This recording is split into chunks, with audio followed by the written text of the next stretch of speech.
আজকের এপিসোড সালাউদ্দিন সাহেবের নিয়া। উনি বিএনপির সবচেয়ে গুরুত্বপূর্ণ নেতা, মানে দ্বিতীয় প্রধান নেতা বলা যাইতে পারে, অপেক্ষাকৃত তরুণ নেতা। সারা দেশের মানুষের আগ্রহ আছে কলে সালাউদ্দিন সাহেবের বিষয়ে, আমার আছে। হ্যাঁ, আমার ওনার খুব পছন্দই হয়। কেন হয় বলি।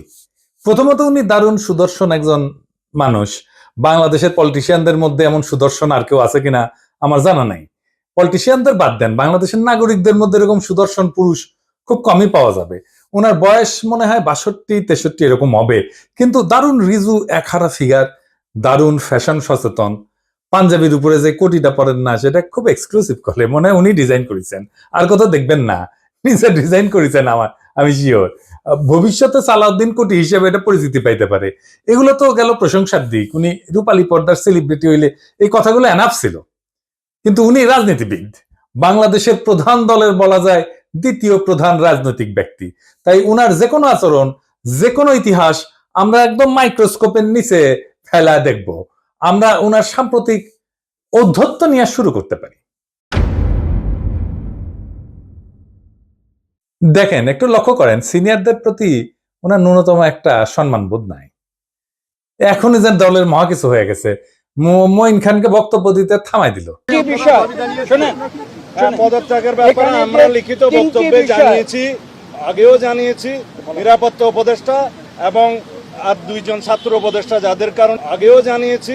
নিরাপত্তা উপদেষ্টা এবং আর দুইজন ছাত্র উপদেষ্টা যাদের কারণ আগেও জানিয়েছি। নিরাপত্তা উপদেষ্টা এবং আর দুইজন ছাত্র উপদেষ্টা যাদের কারণ। তারপরে মঈন খান বক্তব্য দিচ্ছেন, এটা ওনার সহ্য হইল না, উনি চলে গেছেন। দেখেছেন, দেখেন। যে তিনটি বিষয় নিয়ে আমরা কথা বলেছি আপনারা শুনেছেন, সংস্কার, বিচার এবং নির্বাচন। আমরা স্পষ্ট ভাষায় বলেছি যে উনার নিজের দলের সিনিয়রদের যিনি সম্মান দেন না, উনি দেশের সাধারণ মানুষকে সম্মান দিবেন কিভাবে? আবার ওনার বক্তব্যের টোন দেখেন, মনে হয় ধমকায় ধমকায় কথা বলতেছেন। নিরাপত্তা উপদেষ্টা এবং আর দুইজন ছাত্র উপদেষ্টা যাদের কারণে এই সরকারের নিরপেক্ষতা ক্ষুণ্ণ হচ্ছে, তাদেরকে বাদ দেওয়ার জন্য আমরা আজকেও লিখিত বক্তব্য আমরা দিয়েছি। সেই আশ্বাস ওনারা দেখবেন, আমরা আমাদের বক্তব্য দিয়েছি। আবার পাশাপাশি আমির খসরু মাহমুদের বক্তব্য দেখেন, নম্র বিনয়ী ভাবে বলতেছেন, তাই না? দেখেন, আমি একটু বলি, মূলত সংস্কার এবং বিচার, নির্বাচন, এই তিনটার উপর আলোচনা হয়েছে। তো সালাউদ্দিন সাহেবের টোন দেখেন, আবার দেখেন। নিরাপত্তা উপদেষ্টা এবং আর দুইজন ছাত্র উপদেষ্টা যাদের কারণে এই সরকারের নিরপেক্ষতা ক্ষুণ্ণ হচ্ছে, তাদেরকে বাদ দেওয়ার জন্য আমরা আজকেও লিখিত বক্তব্য আমরা দিয়েছি। মনে হয় ধমকাইতেছেন। উনার ধমকানের কেউ তো দে, হ্যাঁ তো দে না। হ্যাঁ, সে বলে চুপপুরে সরাইলে সাংবিধানিক সংকট তৈরি হবে, আর প্রফেসর ইউনূস পদত্যাগ করলে জাতি নাকি বিকল্প বেচা নেবে। মানে চুপপুর কোনো বিকল্প নাই। হাসিনার যেমন বিকল্প ছিল না, চুপপুরে বিকল্প নাই।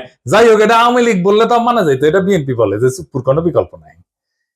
কোন লেভেলের বেদবি দেখেন। সালাউদ্দিন সাহেবকে নিয়ে কয়েকটা প্রশ্ন উঠছে বলে, খুব গুরুতর প্রশ্ন, যেটার জবাব উনারে দিতেই হবে, বিএনপিকেও দিতে হবে। কারণ বিএনপি ক্ষমতায় যাইতে চায়, সরকার গঠন করতে চায়, এবং বিএনপির মুখপাত্র সালাউদ্দিন সাহেব। আলাপ উঠিছে যে সালাউদ্দিন সাহেবের পোলা এস আলমের অফিসে বসতেছে। এই ব্যাপারে সালাউদ্দিন সাহেবের বক্তব্য কি?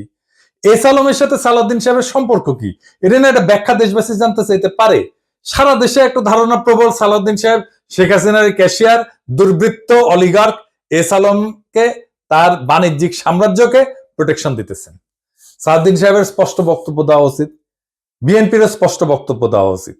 সালাউদ্দিন সাহেব যখন ধরা পড়ছিলেন, গুম হয়েছিলেন যে বাসায়, ওইটা এস আলমের একজন কর্মচারীর বাসা ছিল। অদ্ভুত ব্যাপার না? ফিরে আসলেন, যে গাড়ি চললেন, সেটাও একজন এস আলমের গাড়ি। সালাউদ্দিন সাহেব গুম কমিশনে জবানবন্দি দিচ্ছেন, এটা সত্য। গুম কমিশন একটা ফ্যাক্ট ফাইন্ডিং কমিশন। এখানে জবানবন্দি দিলে গুমের বিচার হবে না, গুমের বিচারের জন্য আন্তর্জাতিক অপরাধ ট্রাইব্যুনালে অভিযোগ দায়ের করতে হবে। সালাউদ্দিন সাহেব আন্তর্জাতিক অপরাধ ট্রাইব্যুনালে কোনো অভিযোগ জমা দেন নাই, আজকা পর্যন্ত জমা দেন নাই। এটা নিয়ে ইলিয়াস বলছিল, ইলিয়াসকে কি গালাগালি সবাই। ইলিয়াস তো ভুল বলে নাই। সালাউদ্দিন সাহেবের গুমের বিচার হোক, উনি ট্রাইব্যুনালে অভিযোগ দায়ের করেন। উনি কেন করেন নাই এখনো পর্যন্ত অভিযোগ দায়ের, এই প্রশ্ন ওনাকে করাই যায়, এবং রাজনৈতিক নেতা হিসেবে এটার জবাব ওনাকে দিতেই হবে। এবার আসি ওনার গুম হওয়ার পরের ঘটনা নিয়ে।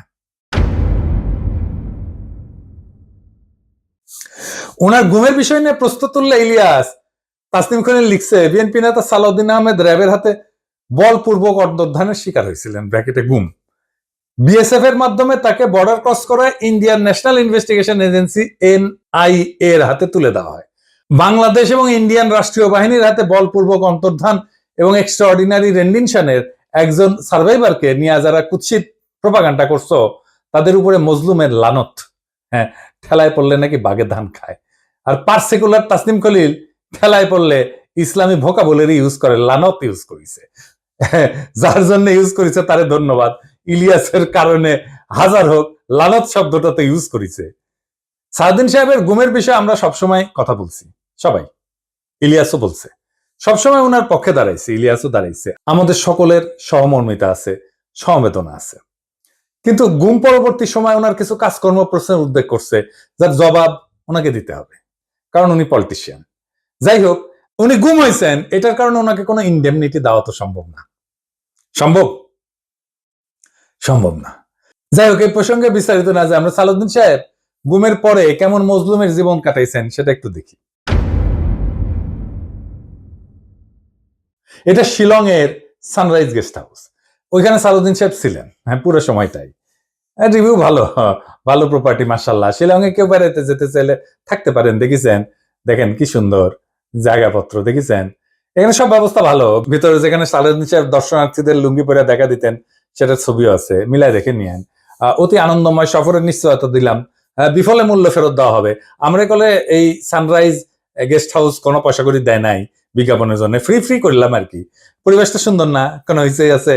হ্যাঁ, নাই। এখানে কিন্তু পুরো সময়টাই কাটাইছেন। উঠিছেন মে মাসের 2015 সালে।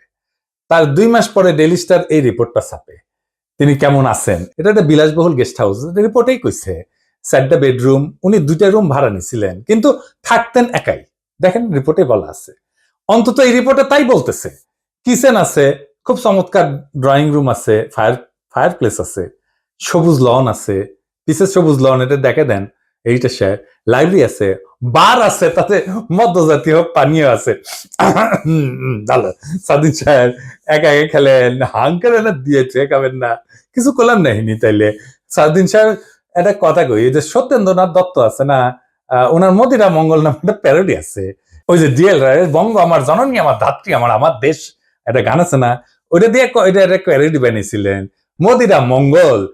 উনি কইছিলেন, মদ্য আমার, পানীয় আমার, শরাব আমার পেগ, কেন কোম্পানির নজর দিল গো, কেন হলো গো ডিউটি পেগ। মানে ডিউটি বেড়ে গেছিল তো উনি মনের দুঃখে এই প্যারোডি লিখেছিলেন। তারপরে লিখেছেন, নিরামিষে যকৃতটা শুধু বৈরাগী সম করিছে শেখ, রাগ্গি আমার, মাগ্গি আমার, ভাগ্যি আমার পেগ। হ্যাঁ, আপনাদের প্রিয় রঠা মানে রবি ঠাকুর, মানে বিএনপির প্রিয় তো রবি ঠাকুরের একটা গান বলি আর কি। আপনারা নাকি রবি ঠাকুরের গানকে জাতীয় সঙ্গীত বানাইতে পারিয়া কৃতজ্ঞ, সেজন্য ওনার একটা না বললে কেনকা করে হয়।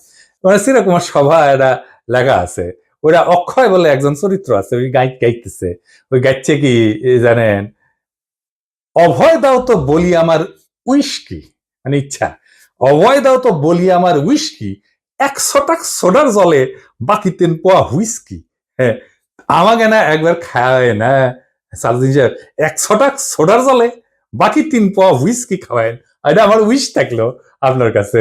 পুরা বাংলাটা নিজে তো ভাড়া করেছিলেন, তো বাংলাদেশি টাকায় কত? 1.5 লাখ টাকা মাসে।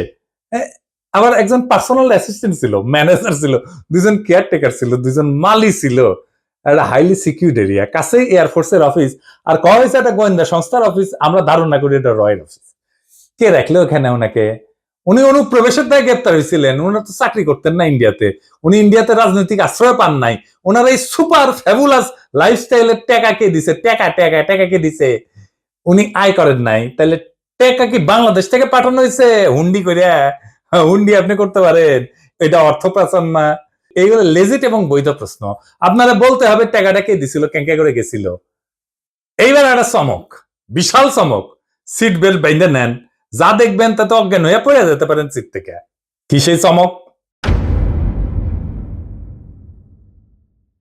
সাউদ্দিন সাহেবের সঙ্গে দেখা করতে গেছে কিছু লোক ওই শিলং এর বাংলোতে। তার মধ্যে ছবিতে ডাইন পেশে গালে হাত দিয়া বসে আছে ব্যক্তিটা কে? হ্যাঁ, ব্যক্তিটা গুরুত্বপূর্ণ, কারণ সালাউদ্দিন সাহেবের সাথে সকল মিটিং এ তার উপস্থিতি দেখা যায়। সে ঠিক ওই একই চেয়ারে বসে, এইটা সাহেব আপনি দুটা ছবি পাশাপাশি দেখান না, দেখেন দুই সময়ের ছবি কলে দেখা করতে এসছে, তারাও ভিন্ন কলে। হ্যাঁ, সাউদ্দিন সাহেব এক ছবিত লুঙ্গি পরে আছে আর এক ছবিত পায়জামা পরে আছে, দেখেছেন, কিন্তু ওই বান্দা ঠিকই একই আছে, ওই চেয়ারে কে সে জন, তার নাম কি জানেন? তার নাম বিপ্লব পার্থ। চট্টগ্রামে তাকে সবাই চেনে, আওয়ামী লীগের একজন লেসপেন্সার, আওয়ামী লীগের একজন কর্মী এবং ভারতীয় এজেন্ট হিসেবে।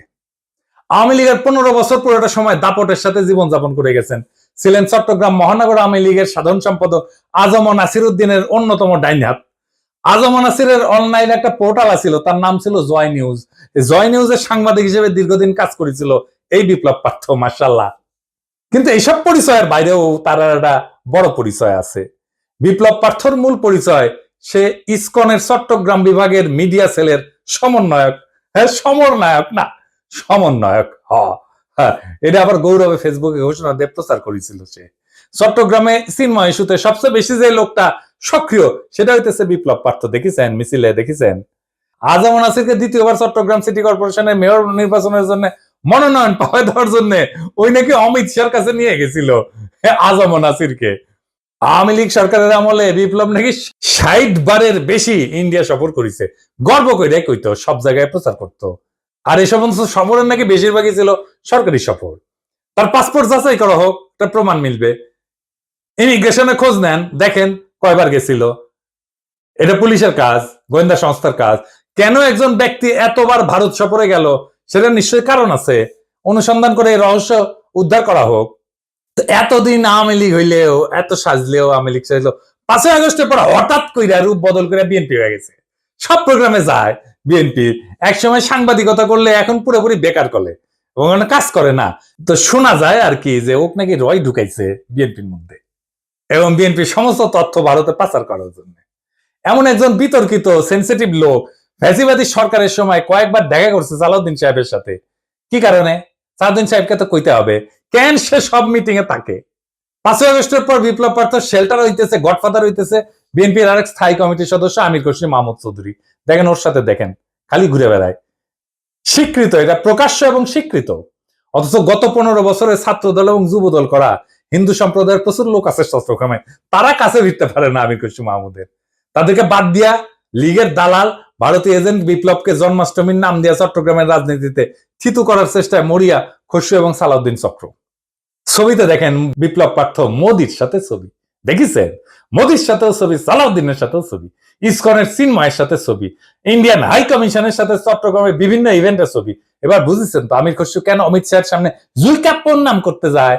কানেকশন বুঝেন? আমির খসরু, সালাউদ্দিন, ইসকন সব বরাবর। আর একটা ইস্যু আছে, সেটা হইতেছে মরাল ইস্যু। আমার স্কুলের বড় ভাই ডাক্তার ফিরোজ খুব ভালো ছাত্র ছিলেন। ডাক্তারি শেষ কইরা উনার ক্যারা উঠেছিল, উনি পলিটিক্স করবেন। খালেদা জিয়ার অ্যাসাইনমেন্ট অফিসার ছিলেন, খুব দাপুটের নেতা ছিলেন বিএনপির। শুনতাম উনি নাকি দুর্নীতি করে ফাটাই ফেলিছে। হ্যাঁ, তারপরে শুনি 1/11 পর অস্ট্রেলিয়াতে গেছে। একটা ছোট্ট ঘরে 2 মেয়ে সহ পুরা পরিবার নিয়ে থাকতেন। ওই একই ঘরে থাকা, ঘুমানো। নিজে নাইট গার্ডের চাকরি করেছেন ডাক্তার হইয়া। হারিস চৌধুরী সিলেটের জমিদার বংশের ছেলে ছিল। রাজনীতি করে এসে সব হারিয়েছিলেন। 1/11 পরে থাকতেন পান্তপথে, খুবই দিনহীন ভাবে, পরিচয় লুকায়। মারাও গেছেন পরিচয় লুকায়, বেওয়ারিশ হিসাবে তাকে দাফন করা হয়েছিল। নিরাপত্তার কারণে পেট চালানোর জন্য চাঁদনি চকে কাপড়ের দোকানে কর্মচারীর কাজ করতেন। সেরা পাঞ্জাবি পরতেন, রিক্সায় চড়ার পয়সা ছিল না, হাইটে যেতেন। মির্জা ফখরুল নিজেই বলছেন, এই আওয়ামী লীগের আমলে বিএনপির নেতা কর্মীরা বাড়ি ছাড়া হয়ে ঢাকায় এসে রিক্সা চালায়, উনি কান্দিছিলেন, ফ্যাস ফ্যাস করে কান্দিছিলেন। আর আপনি সালাউদ্দিন সাহেব রাজার হালে থাকেন, শিলংয়ে লজ্জা লাগে না সালাউদ্দিন সাহেব? আপনার ভারতে থাকার টাইমে সকল খরচা কিভাবে করেছেন জাতিকে জানাইবেন। ইসকনের সাথে আপনার কি সম্পর্ক সেটাও জানাবেন। জাতির এটা জানার অধিকার আছে। 1975-এ সোহরাওয়ার্দীর বডিগার্ড জয় বাংলা হয়ে যাওয়ার পরে বেশ কিছু বছর কাটাল রানী ইন্ডিয়া ছিল। সেখান থেকে বাংলাদেশে ফিরে আমাদের উপরে স্টিম লোডার চালাইছে, ফ্যাসিবাদের সাথ দিয়ে আবার ভারতে পালায় গেছে। অনেকে বলে হাসিনা পালায় যাওয়ার পরে সালাউদ্দিন নামের এই বিএনপির নেতাকে ভারত বাংলাদেশে পুশব্যাক করে দিছে। এতদিন আসতে পারেননি উনি, তারপরে 1 সপ্তাহ যায়নি হাসিনা পড়ছে, উনারে পেটে দিল। আগে পাঠাচ্ছিল না। কাকতালীয় ভাবে জীবনের বড় একটা সময় হাসিনার চেয়েও বেশি সময় ভারতেই ছিলেন। তো এই সালাউদ্দিন সাহেব ইদানিং হাসিনার মতো উদ্ধতভাবে কথাবার্তা বলা শুরু করেছেন। সামনে ওনাকেও সম্ভবত আমরা হাসিনার প্রতিবেশী হিসেবে ভারতে দেখতে পাবো। মাশাআল্লাহ। সালাউদ্দিন সাহেব, মানুষ আপনারা ইন্ডিয়ান মাল বলে, আপনি শুনেন না, কিন্তু ক্যামেরা ঠিকই শুনে। এই যে দেখেন, আপনারা কয় ইন্ডিয়ান মাল আসিছে।